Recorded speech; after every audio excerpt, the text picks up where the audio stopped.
Today on CityCast Denver. Next month, one of Denver's newest and most important efforts to combat homelessness is leaving Cap Hill for the wealthy enclave of South Park Hill.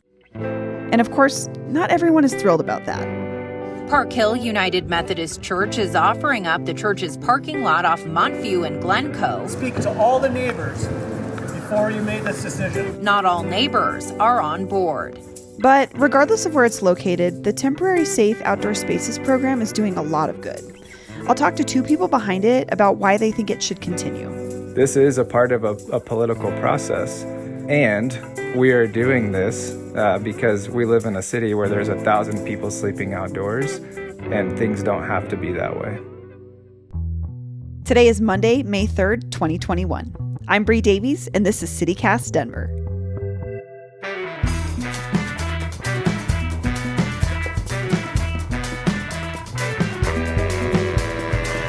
Let's take a look at the news. A chilly reminder that it's still not summer yet. Denver will see temperatures in the mid-40s and steady rain throughout the morning and afternoon. The city has announced that appointments are no longer needed at any of its 5 community vaccination sites. Montbello and Kennedy high schools, along with Martin Luther King, Barnum, and Swansea Rec Centers, are now taking walk-ins. Call 720-865-3005 for hours and availability. Last week, Mayor Hancock announced that the city would extend its temporary outdoor expansion program for restaurants and bars. This means businesses that expanded their outdoor seating into sidewalks, parking lots, and streets can do so through October 2022. On Friday, we brought you the story of David Gordon, a man who has been living on and off the streets here in Denver for more than 10 years.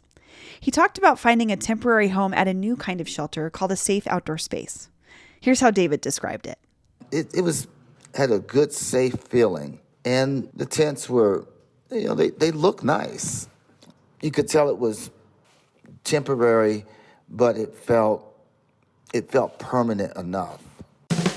Basically, each safe outdoor space is a fenced-off parking lot filled with rows of ice fishing tents and communal living areas. The city approved the program last July as a temporary pandemic measure, and the group running the program, the Colorado Village Collaborative, opened 2 safe outdoor spaces in Capitol Hill late last year. But the thing is, no matter how well the safe outdoor spaces have been working for people like David, the city only ever intended them to be temporary. And one of the spaces is moving at the end of the month to a church parking lot in South Park Hill. It opens June 1st. And this is in the middle of a residential area, and a lot of people who live in this neighborhood tell me that bringing homeless from downtown into Park Hill doesn't make much sense. On the show today are Cole Chandler, Executive Director of the Colorado Village Collaborative, and Pastor Nathan Adams of Park Hill United Methodist Church. I wanted to talk to them about the program, the reception they've had in Park Hill, and the future of safe outdoor spaces. Pastor Nathan, a few weeks ago, your church in Park Hill invited Cole and his organization to set up a safe outdoor space in your parking lot.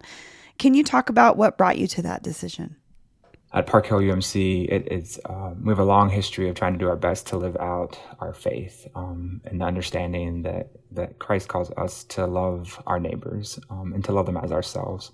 And that's especially true for our most vulnerable neighbors, which are our neighbors that are unhoused would certainly fall into that category. And so Park Hill has been a place throughout its history, especially beginning in the 50s and 60s, of social justice, of putting our faith into action. And so this past fall of 2020, there'd been some kind of murmuring and stirrings amongst some of our membership around housing, and affordable housing particularly. And so a group formed in the fall, probably about 10 to 15 folks, and they really began to look at what are the options, what is a church, with who we are and our size and our assets, what would we be able to do? We had one member who had already been serving and working with those experiencing homelessness, and she actually dropped off an individual at one of the safe outdoor spaces in January, I believe, and kind of looked around the space and began to imagine and dream and said, hey, I think we might be able to do this. I think God might be asking us to do this. There's a need, and we might be able to fulfill that. And I know you said your congregation was very game for this, and the church itself was very interested in working with the population experiencing homelessness. But I wonder how this worked in the larger context of your neighborhood, because South Park Hill is predominantly affluent, older, single-family homes. It looks a lot different than, say, Capitol Hill, where the two safe outdoor spaces are now. What was the response from the neighborhood to your congregation's decision? Yeah, I think our response from the neighborhood has been mixed, right? Where there have been folks that from day one have been extremely excited, extremely supportive, want to know how they can volunteer, how can they advocate for this, and there have been others that have had concerns, and then others still that don't want this in the neighborhood at all. And so I think this is an opportunity for our neighborhood to set another example and to be an example of how we can come together. And yes, in a neighborhood that looks different in some ways from Capitol Hill, but still can come together to support and to care for, to give dignity to some of our most vulnerable neighbors. And Cole, so South Park Hill is not super close to the part of downtown where other service providers are located. Do you see this being a challenge for this new location, or sort of how do you look at it? So we're in the midst of a housing and homelessness crisis. We have, over 1,000 people that are sleeping outside on a given night. And in order to respond to that as a city, we need safe outdoor spaces. We need tiny home villages. We need similar strategies all around the city. And so our vision is for spreading this model into every city council district. And part of the way that we've built around that is we've built these sites to be all inclusive. So when we designed this model, we designed it in the midst of safer at home orders, when none of us were supposed to be leaving our homes. And so part of our goal was to provide a space so that our neighbors on the streets had a place to stay safe at home. And so what that looks like is providing hand washing, providing trash, providing meals on a daily basis, bringing everything to the site that someone really needs in order to stay safe and to be healthy and to be well. And people can come and go as they choose. And so people have the ability to walk down public sidewalks and ride their bike down public bike lanes and jump on public transportation to get downtown. We provide transportation assistance for Lyft and Uber rides, and we're also looking into a shuttle service between safe outdoor spaces and downtown destinations. So again, it's that autonomy piece that's really crucial here. Absolutely. Cole, I wanted to ask you about this quote from a neighbor in a recent Westward piece, and it says that John Kinning says he feels that Chandler and others behind the safe camping site move are trying to make a political statement by setting up a site in South Park Hill. He says he's trying to sensationalize it and put it in people's faces because they want to do something about it, says Kinning. Cole, do you think that the SOS program is a political statement beyond housing people that need homes? I think people need homes, and the ways that we sort of work out the ways that human lives have access to services and human bodies have access to health and well-being and equity is political. So this is a part of a political process. And we are doing this because we live in a city where there's 1,000 people sleeping outdoors, and things don't have to be that way. You make such a great point. I mean, everything is political that involves us as human beings, so we can't separate those things. So the reason why the Safe Outdoor Space program is leaving Capitol Hill is because the lease was only for 6 months. Cole, is there a reason there's a time limit on this clearly much needed program? So, there's a number of reasons why the spaces have been temporary. First and foremost, it was a pilot project. It had never been done before. It was launched in Capitol Hill. And so launching it with those parameters creates, a certain ability to sort of see how it works and wind it down if it's something that doesn't need to continue on. But that's not been the case. It's been extremely successful. We've had no problems with the site. We've had over 180 case management appointments delivered. We have had a 0% positive COVID testing rate. We've had 32 vaccinations delivered to our site. We've had 7 people move into longer-term housing options. We have 12 people that are working or connected to employment services. And so it's been extremely positive, and it needs to move forward.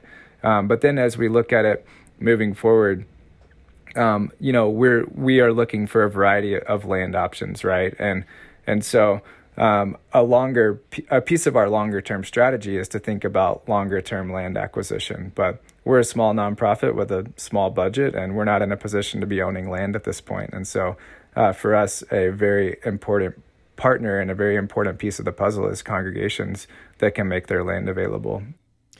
And Pastor Nathan, is the lease on your church's parking lot also time limited? It is, yeah. So the temporary safe outdoor space will go through December 31st. Okay. And then we'll, to be determined. Well, I just really have one last question. So we talked with an SOS resident, David Gordon, last week, and he brought up this issue of trust. A lot of people don't trust. The trust levels are really bad, and therefore they won't let a case manager handle it. And he said a lack of trust among the homeless community leads some people to not want to work with case managers. And a lack of trust led a good friend of his to not want to stay at the SOS in Capitol Hill. Do you feel like the temporary nature of these spaces exacerbates that lack of trust? Or what do you see as being the trust builder in this situation? I think in every case, the trust builder is human relationship, direct human-to-human contact. And one of the particular ways that we work to advance that relationship building is by really placing a focus on hiring people that have direct lived experience of homelessness and other life challenges. And so we're hiring people that have been there, done that, and can build relationships in a different kind of way. The people there, they don't judge you on where you are. They treat you like, like as a equal. And that's what made it so appealing. It's the treatment that I got there. I felt almost at home. I did feel at home. I felt welcomed, and that was the one thing that said, oh, I can deal with this. The reality is that what safe outdoor spaces are bringing to our unsheltered neighbors is they're bringing stability, and they're bringing peace of mind, and they're bringing hope. And we've seen early signs of that success and plan to continue growing that by providing stability and by building trust.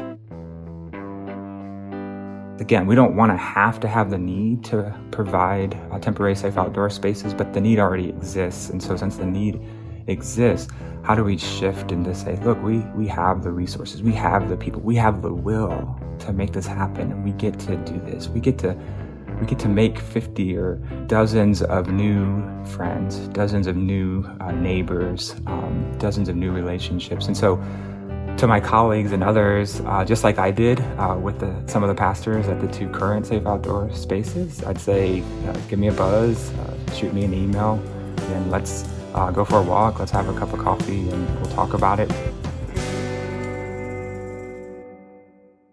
After we published Friday's episode with David Gordon, we tried to get in touch with him to see what his plans are now that his time at the safe outdoor space in Cap Hill is over. We couldn't get him on a call, but Elizabeth Monahan at the Denver Voice said she saw him and that he told her he's heading to Aurora to stay with some family. If you want to get in touch with Cole or Nathan to talk about how to set up a safe outdoor space in your neighborhood, we're going to put all the links you need in the show notes for this episode. Last Thursday, we had a blast talking all things Elitch Gardens with Hallie Hagland, and we put out a call for your Elitch's memories. Today, our first memory comes from Slate Political Gadfest co-host David Plotz, who just so happens to be CityCast CEO. In around 1978, when I was 8 years old or so, my grandmother took me and my brother on a vacation to see cousins in Denver. And that was my first trip out west, and I loved it. And we went to Elitch's, which was also definitely my first time at an amusement park. I was a very dutiful and obedient child generally, but when I got through the gates at Elitch's, I was so excited I just ran off. I bolted and disappeared. My family panicked, but then they found me half an hour later, happy as a clam, playing skee ball. It is truly one of my happiest childhood memories. So I say thanks, Elitch's. But we still want to hear from you. If you're an old Elitch's person, a new Elitch's person, or a never Elitch's person, record a memory on your phone and email it to us at denver@citycast.fm. Tell me your name, your Elitch's, and make me laugh, dang it! That's all for today here on CityCast Denver. If you enjoyed the show, why not take a minute to tell a friend about us, rate the show wherever you get your podcasts, and subscribe to our saucy morning newsletter. We'll be back tomorrow morning with more news from around the city. Bye!